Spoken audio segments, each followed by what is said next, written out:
आज ये महापर्व के शो देख के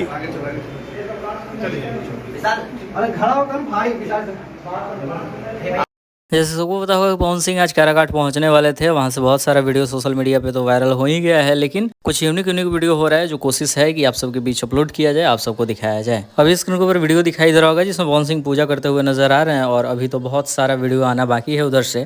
खैर इस वीडियो को पूरा देखते हैं।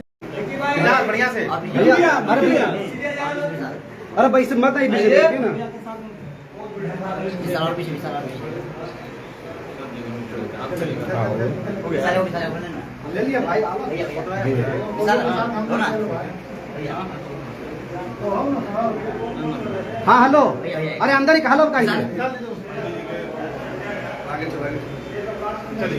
तो उधर की वीडियो में इतना ही। आगे बहुत सारे वीडियोस आने वाले हैं। जैसे ही कुछ वीडियो मिलता है आप सबके बीच अपलोड किया जाएगा। तो चैनल को सब्सक्राइब करें, चैनल के साथ जुड़ जाए। मिलते हैं नए वीडियो के साथ।